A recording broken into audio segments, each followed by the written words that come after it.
معزز سامعین گرامی قدر، گزشتہ 2 خطبات سے آپ کے سامنے معجزات کے باب کو رکھ رہے ہیں۔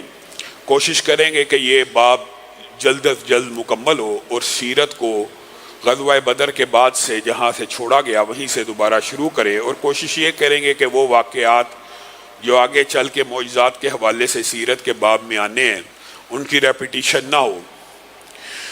معجزات کا باب ایمان کو بڑھاتا ہے، اور معجزات کا باب اس بات کے اوپر دلالت کرتا ہے کہ جس رسول اور پیغمبر کے اوپر نباتات، جمادات، جانور بھی ایمان لے کے آتے ہیں تو انسانوں کو بھی انہی کے اوپر ایمان لے کے آنا چاہیے۔ اور معجزات سکہ سند سے جب ہمارے تک پہنچ جاتے ہیں تو گویا یہ معجزہ صرف اس وقت کے لوگوں کے لیے نہیں ہے بلکہ رہتی امت کے لیے صحابہ نے بیان کیا، سکہ راویوں سے بیان ہوتا چلا آیا، سچے لوگوں نے یہ بات ہم تک پہنچائی۔ گویا ایسے ہی یقین ہونا چاہیے جیسے ہم اپنی آنکھوں سے ان معجزات کو دیکھ رہے ہیں۔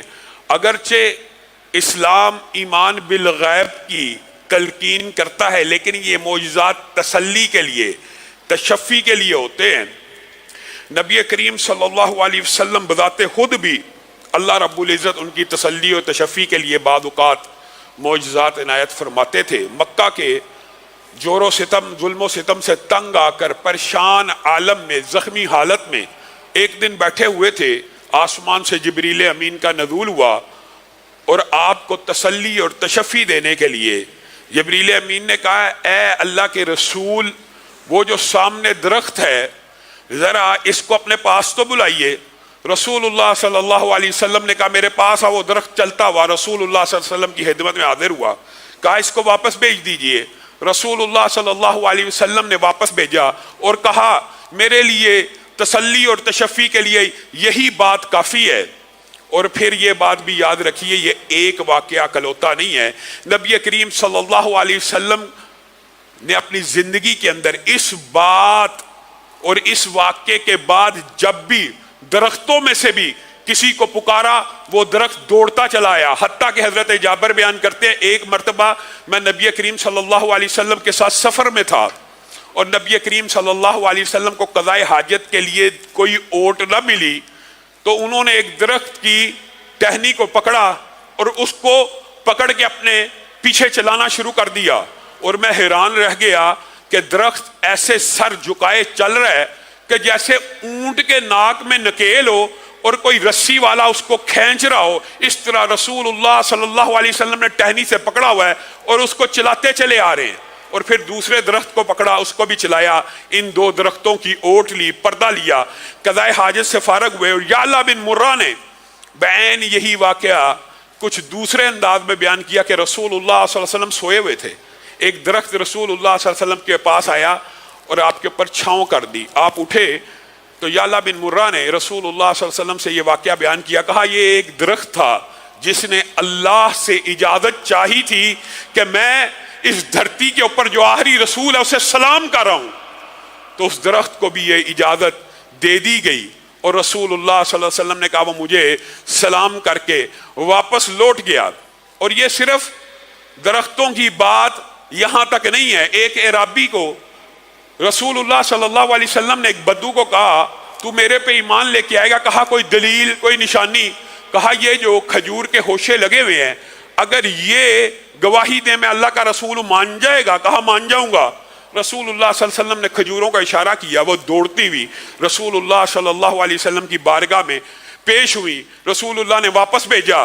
وہ بدو کہنے لگا اللہ کی قسم اس کے بعد تو مجھے کسی بھی نشانی کی کوئی ضرورت نہیں۔ اور اسی سے ملتے جلتے 3 واقعات محدثین اپنی کتابوں میں لے کے آئے ہیں۔ یہاں پہ صرف خوشوں نے، صرف کھجور کے دانوں نے رسول اللہ کی رسالت کی گواہی دی، اور دوسرے واقعات کے اندر ایک اعرابی کو جو ایک بنو عامر کے شخص کا بھی واقعہ موجود ہے۔ تینوں ملتے جلتے واقعات ہیں۔ ایک بدو اور آیا، رسول اللہ صلی اللہ علیہ وسلم نے کہا خیر کی بات چاہتا ہے؟ کہا جی ہاں بتائیے۔ کہا مجھ پہ ایمان لے کے آ کے میں اللہ کا رسول ہوں۔ کہا آپ کا گواہ کون ہے؟ کہا یہ کھجور کا درخت اگر گواہی دے مان جائے گا؟ کہا مان جاؤں گا۔ درخت کو بلایا، درخت نے آ کے کلمہ پڑھا، اشہد ان لا الہ الا اللہ واشہد انک محمدا عبدہ ورسولہ۔ وہ اعرابی حیران رہ گیا۔ اسی طرح بنو عامر کے قبیلے کا جو شخص آیا تھا اس کو بھی رسول اللہ صلی اللہ علیہ وسلم نے یہی نشانی دکھلائی تھی۔ اور پھر صحابہ بیان کرتے ہیں کہ انصاری صحابی کا ایک اونٹ تھا جو بدک گیا۔ جب اونٹ بدک جائے تو آپ کو پتا جو بدوی علاقے کے یا ریگستانی علاقے کے لوگ ہوتے ہیں وہ اونٹ کی غصے سے، کینے سے، نفرت سے بڑی اچھی طرح آگاہ ہیں۔ وہ بدک گیا اور کسی کے قابو میں نہ آیا۔ وہ صحابی رسول اللہ صلی اللہ علیہ وسلم کی بارگاہ میں پیش ہوئے اور کہنے لگے اللہ کے رسول اونٹ بدک گیا، کیا کیا جائے؟ رسول اللہ نے کہا مجھے لے جاؤ۔ صحابہ نے کہا آپ کو نقصان پہنچا دے گا۔ رسول اللہ صلی اللہ علیہ وسلم مسکرانا شروع ہو گئے اور کہا مجھے لے کے جاؤ۔ رسول اللہ صلی اللہ علیہ وسلم اس اونٹ کے پاس گئے، اس کے کان میں کچھ بات کہی، وہ اونٹ تابع دار بھی ہوا، مطیع بھی ہوا، فرما بردار بھی ہوا۔ رسول اللہ صلی اللہ علیہ وسلم نے اس انصاری صحابی کو اس کی ڈوری بھی پکڑا دی۔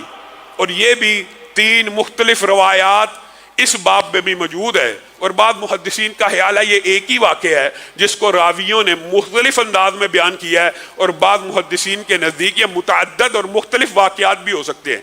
اسی سے ملتا جلتا ایک واقعہ، رسول اللہ صلی اللہ علیہ وسلم کی بارگاہ میں ایک صحابی نے جب اونٹ کی شکایت کی، رسول اللہ صلی اللہ علیہ وسلم نے اس سے بات کی تو اس نے کہا میں جب جوان تھا اور تندرست تھا اس کا مال ڈھوتا رہا، اس کی خدمت کرتا رہا، اس کے لیے محنت مزدوری کرتا رہا۔ اب میں بوڑھا ہو گیا ہوں، میرے سے اتنا کام نہیں ہوتا، اور جب میرے سے اتنا کام نہیں ہوتا تو یہ چاہتا کہ مجھے ذبح کر دے۔ ساری زندگی خدمت کی ہے، ساری زندگی اس کے پیچھے گال دی ہے، اور اب یہ مجھے ذبح کرنا چاہتا ہے۔ رسول اللہ صلی اللہ علیہ وسلم نے یہ بات صحابی کو بیان کی۔ اور اسی طرح کا ملتا جلتا ایک اور واقعہ، اونٹ نے کہا یہ مجھ سے کام تو زیادہ لیتا ہے لیکن مجھے خوراک تھوڑی ڈالتا ہے۔ تو رسول اللہ صلی اللہ علیہ وسلم نے جانوروں کے بھی حق بیان کرتے ہوئے کہا ان سے اگر کام لینا ہو تو ان کو بھی خوراک پوری ڈالا کرو۔ اور یہ جانوروں کے اندر اسی روایت کے اندر ایک اور بات بھی موجود ہے کہ رسول اللہ صلی اللہ علیہ وسلم نے جب اونٹ کو بلایا تو وہ اپنا سر زمین کے اوپر رکھتا ہوا اس عالم میں آیا کہ صحابہ دیکھ کے حیران رہ گئے۔ اے اللہ کے رسول یہ اونٹ آپ کو سجدہ کرتا ہے، اے اللہ کے رسول یہ درخت آپ کو سجدے کرتے ہیں، یہ درخت اور اونٹ آپ کی آواز پہ لبیک کہتے ہوئے دوڑتے ہوئے آتے ہیں۔ اے اللہ کے رسول ہمیں بھی اجازت دیجئے، ہم بھی آپ کو سجدہ کرنا چاہتے ہیں۔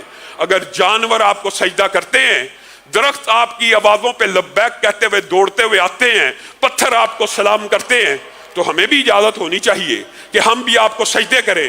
رسول اللہ صلی اللہ علیہ وسلم کی پیشانی پہ بل پڑ گئے اور آپ نے صحابہ کو مخاطب ہو کے کہا یہ جانور ہیں، اور یہ جو تم دیکھتے ہو مفہوم یہ ہے، یہ تو تعظیم کے، عبادت کے سجدے نہیں ہیں۔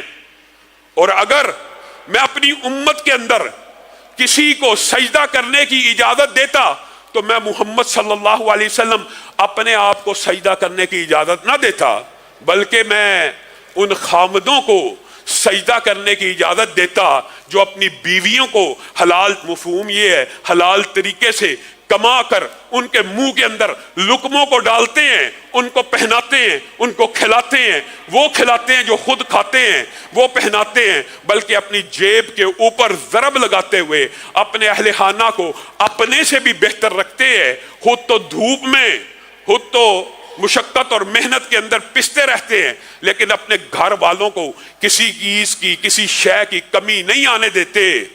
میں ان خامدوں کے بارے میں حکم دیتا کہ ان کی بیویاں ان کو سجدہ کریں، لیکن میری شریعت میں سجدے کی اجازت موجود نہیں ہے۔ میرے بھائیو اس حدیث کے اندر، یہ صحیح حدیث ہے، کتنے ابواب ہیں، کتنی باتیں ہیں، کتنی حکمتیں ہیں، کتنی دنائی کی باتیں ہیں جو پوشیدہ ہیں، لیکن ہم یہ بات تو سنی ہے، متعدد مرتبہ سنی ہے۔ اور اسی حدیث کے آگے رسول اللہ صلی اللہ علیہ وسلم نے یہ بھی کہا تھا اگر خامدوں کے جسموں کے اوپر زخم ہو جس کے اوپر پیپ پڑ جائے اور عورت ان کو مرہم رکھے، کس کے ساتھ؟ اپنے لعاب اور زبان کے ساتھ، تو بھی خامد کا حق ادا نہیں ہو سکتا۔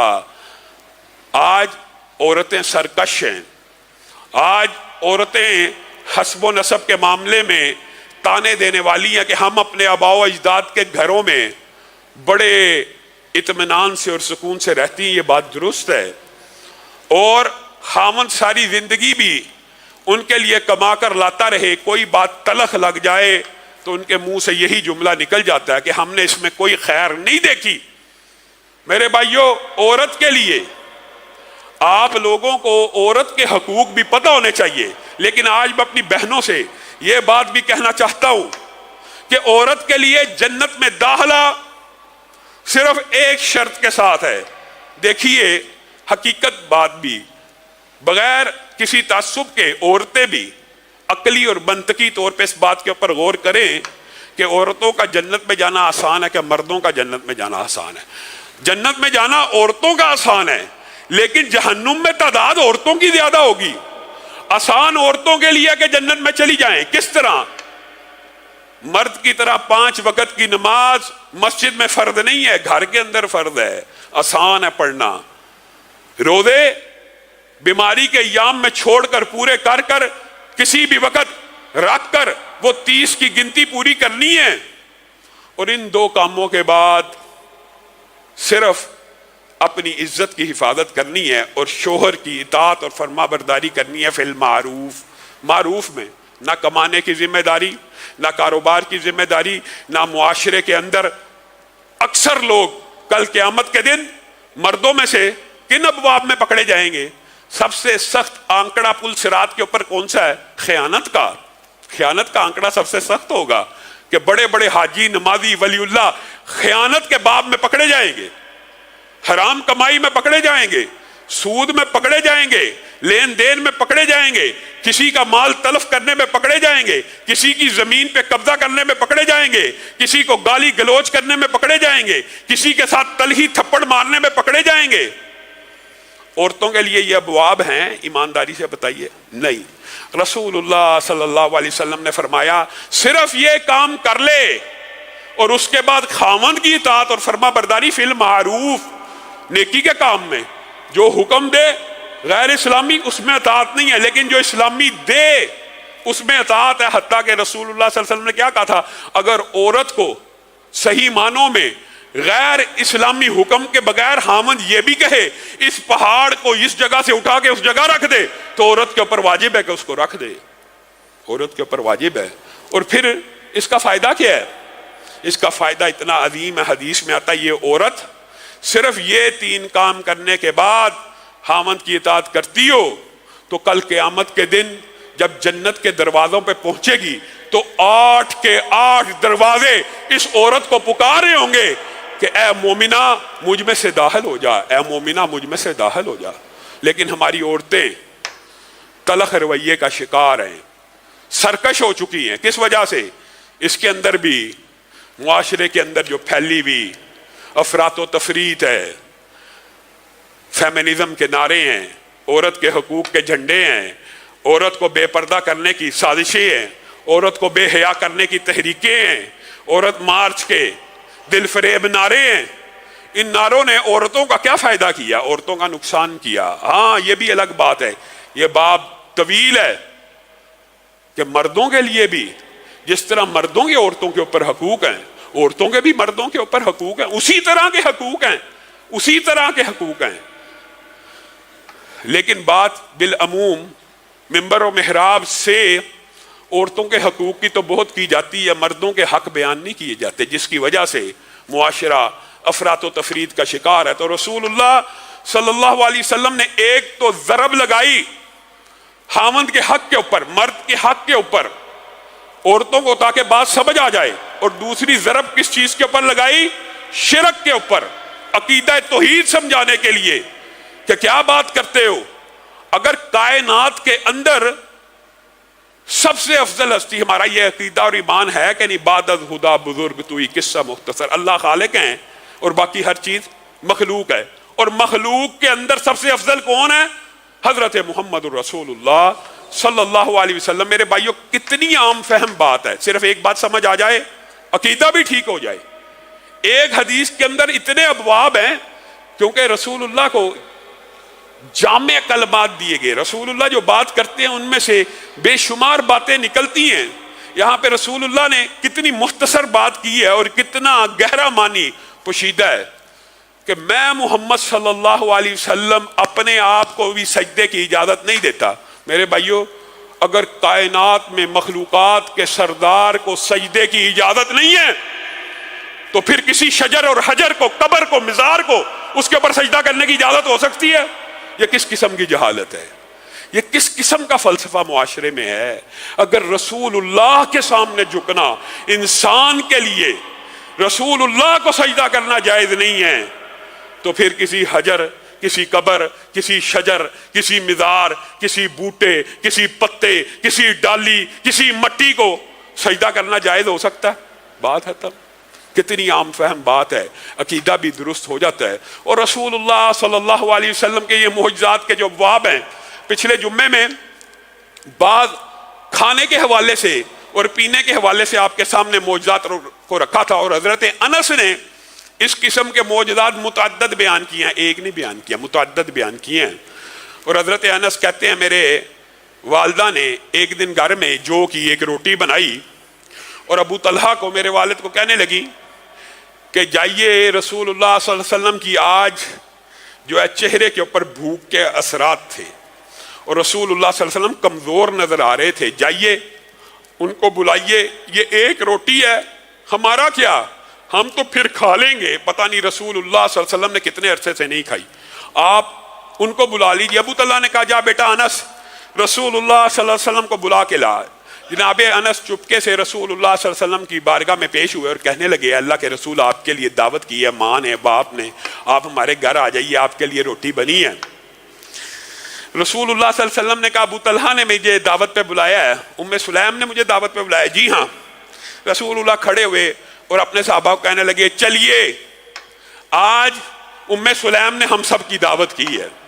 حضرت انس کہتے ہیں میں دل میں گھبرانے لگا کہ میرا باپ تو مجھے مارے گا، ایک روٹی پکی ہوئی ہے اور رسول اللہ کو بلایا جاتا تھا اور رسول اللہ کو بلانے کے لیے بھیجا ہے، اور یہ میں دسیوں لوگ لے کے آ رہا ہوں بھاگتے ہوئے طریقے سے۔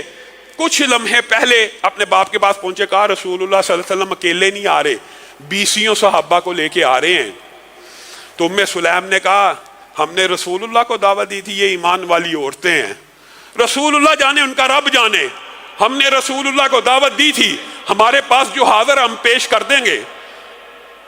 چپکے سے انس نے جا کے رسول اللہ کے کان میں بتلا دیا، اے اللہ کے رسول آپ کو پتہ ہے ایک ہی روٹی ہے۔ رسول اللہ صلی اللہ علیہ وسلم مسکرانا شروع ہو گئے، کہا لے کے آؤ۔ لے کے آئے، کہا ام سلیم سے پوچھو گھر کے اندر گھی کا کچھ قطرات ہیں؟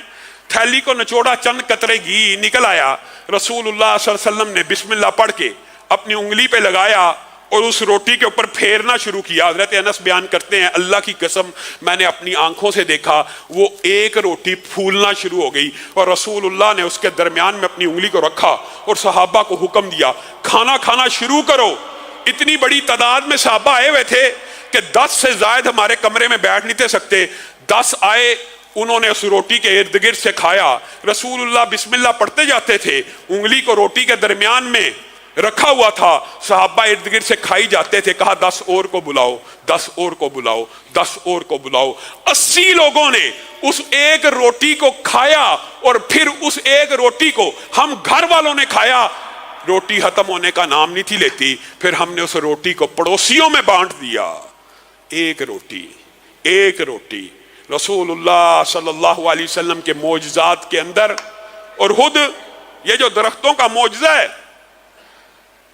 اور یہ جو کھانوں کے معجزے ہیں، آپ یہ سن کے حیران رہ جائیں گے۔ بات ضمنی طور پہ آئی ہے تو عمران بن حسین کا جو مشہور واقعہ ہے وہ بھی سن لیجئے۔ عمران بن حسین اور حضرت علی کو رسول اللہ صلی اللہ علیہ وسلم نے کہا تھا فلاں جگہ پہ ایک لشکر کے اندر ایک قافلے کے ساتھ رسول اللہ نے پڑاؤ ڈالا ہوا تھا، پانی ختم ہو گیا۔ کہا فلاں عورت فلاں جگہ کے اوپر 2 مشکیزوں کے ساتھ ملے گی، اس کو لے آنا۔ اس عورت کے پاس گئے، اس کو جا کے کہا کہ محمد صلی اللہ علیہ وسلم آپ کو بلاتے ہیں۔ کہا وہ صحابی جچھا، یعنی مراد رسول اللہ کے بارے میں جو کفار کا پروپیگنڈا تھا کہ یہ مذہب چھوڑ چکے ہیں، معاذ اللہ بے مذہب ہو گئے ہیں، تو وہ ہیں؟ جی ہاں وہی ہیں۔ بلایا، رسول اللہ صلی اللہ علیہ وسلم نے ان مشکیزوں میں سے تھوڑا تھوڑا پانی ایک پیالے میں لیا اور اس پیالے کے اندر کلی کی، منہ کے اندر ڈال کے کلی کی، اور کہا اس پیالے کے پانی کو دوبارہ دونوں مشکیزوں میں ڈال دیا جائے. دونوں مشکیزوں میں ڈال دیا گیا. رسول اللہ صلی اللہ علیہ وسلم نے قافلے کو حکم دیا پانی پینا شروع کرو.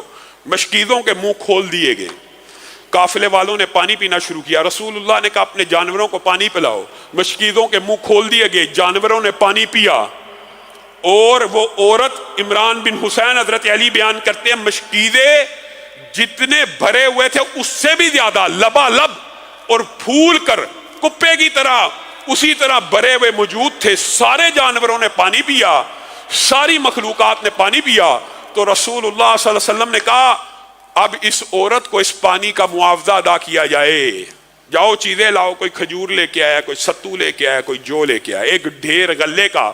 رسول اللہ صلی اللہ علیہ وسلم نے اس عورت کے اونٹ کے اوپر لادا اور ایک بات کہی اے عورت تو جانتی ہے کہ ہم نے تیرے مشکیزے میں سے ایک قطرہ پانی بھی نہیں لیا.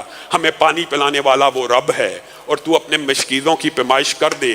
یہ عورت یہ جملہ سن کے حیران رہ گئی. وہ جو کچھ دیر پہلے صحابی کہہ رہی تھی اپنے علاقے میں گئی. رسول اللہ صلی اللہ علیہ وسلم کے اس معجزے کو بیان کرنے کے بعد سب سے پہلے اسلام کو قبول کر لیا. یہ معجزات کئی مرتبہ ایمان کو بڑھانے کے لیے کافی ہوتے ہیں, لیکن یہاں پہ ایک بات ضمنی طور پہ آئی ہے اگرچہ, لیکن یہ بات سمجھ لیجئے کہ رسول اللہ صلی اللہ علیہ وسلم نے یہاں پہ کلی کی اور اسی پانی کو دوبارہ مشکیزوں میں ڈالا اور صحابہ نے اسی پانی سے پانی پیا. اور یہ واقعات رسول اللہ کے لعاب کے بارے میں, کلی کے بارے میں متعدد موجود ہیں. حضرت علی کی آنکھ کو رسول اللہ نے لعاب لگایا تھا, وہ آنکھ چمکدار ہوگی. ابو قتادہ کی آنکھ باہر نکل آئی تھی, رسول اللہ صلی اللہ علیہ وسلم نے رکھ دی تھی, پہلے سے زیادہ روشن ہو گئی تھی. اسی طرح زید بن حارث نے یمن کے کنویں کے بارے میں جب شکایت کی تھی تو رسول اللہ صلی اللہ علیہ وسلم نے 7 کنکریاں بسم اللہ پڑھ کے اور ان کے اوپر دم کر کے دی تھی. اور زید نے یہ بات کہی تھی کہ گرمیوں کے اندر تو پانی خشک ہو جاتا, سردیوں میں کنویں میں پانی آتا, تو رسول اللہ صلی اللہ علیہ وسلم نے ان پہ دم کیا اور کہا یہ 7 کنکریاں باری باری کنویں میں ڈال دو گے. تو زید بیان کرتے ہیں پھر اس کنویں کے اندر نہ سردیوں میں نہ گرمیوں میں کبھی پانی کم نہ ہوتا تھا. جو بات ضمنی طور پہ بتلانا مقصود ہے وہ یہ ہے کہ یہ رسول اللہ صلی اللہ علیہ وسلم کی سنت ہے لعاب کے اندر شفا کے حوالے سے. بعض لوگ یہ سمجھتے ہیں کہ یہ رسول اللہ صلی اللہ علیہ وسلم کی ذاتی خصوصیات میں سے تھا کہ لعاب یا تھتکارنا یہ رسول اللہ صلی اللہ علیہ وسلم کی ذات کے ساتھ خاص تھا. یہ بھی علماء کا ایک گروہ موجود ہے, لیکن جو باقی متفقن علیہ اور حدیث کی دیگر کتابوں میں یہ روایت موجود ہے بسم اللہ تربت ارضنا بریقت بازنا یشفا بہا سقیمنا باذن ربنا. بسم اللہ تربت ارضنا, رسول اللہ صلی اللہ علیہ وسلم جب کسی کو دم کیا کرتے تھے تو یہ پڑھا کرتے تھے بسم اللہ, مٹی کو پکڑا بیماری کی نوعیت کے اعتبار سے, بیماری کی تشخیص کے بعد. بالعموم یہ پھوڑوں, پھنسیوں, خارش اور جسم کے جو ظاہری زخم ہوتے ہیں ان کے لیے یہ دم ہے. مٹی کو انگلی سے ہاتھ لگاتے تھے اور اس کے اندر اپنی تھوک کو ملاتے تھے اور کہتے تھے بسم اللہ تربت ارضنا, اللہ کے نام کے ساتھ, زمین کی مٹی کے ساتھ. اور بریقت بعضنا, یہ رسول اللہ صلی اللہ علیہ وسلم نے صرف اپنے تک محدود نہیں رکھا, یہ فیض امت کے اندر بھی جاری کر دیا تاکہ آئندہ آنے والی امت بھی دم کے جو شرعی طریقے ان سے فائدہ حاصل کر لے. بریقت بعضنا, بعض لوگوں کی تھوک کے اندر اللہ کے نام کے ساتھ ہی برکت تو آنی ہے, برکت اللہ کے نام کے ساتھ ہے, زمین کی مٹی کے اندر اور بعض لوگوں کی تھوک کے ساتھ اللہ تعالیٰ لوگوں کو شفا دے دیتا ہے. تو جو رقیہ کرنے والے, دم کرنے والے, کئی مرتبہ ہم نے دیکھا ہے کہ جب وہ پانی کے اندر اپنے لعاب کو مکس کرتے ہیں یا تھتکارتے ہیں تو لوگ اس سے کراہت محسوس کرتے ہیں. یہ بات درست نہیں ہے. یہ اللہ رب العزت نے رسول اللہ صلی اللہ علیہ وسلم کی خصوصیت بعض لوگوں کے نزدیک ہے, لیکن اس حدیث سے یہ پتہ چلتا ہے کہ یہ پوری امت کے لیے رہتی دنیا تک لعاب کے اندر جو بندہ دم کارا ہوتا ہے شفا پیدا ہو جاتی ہے, اور اللہ رب العزت اس کے ذریعے بعض بیماریوں کو دور کر دیتے ہیں. تو جو چیز قرآن و سنت سے ثابت ہو جائے پھر اس کے اندر کراہت محسوس نہیں کرنی چاہیے. اللہ رب العزت جو کہا گیا, جو سنا گیا, اس کو سمجھنے کی توفیق عنایت فرمائے.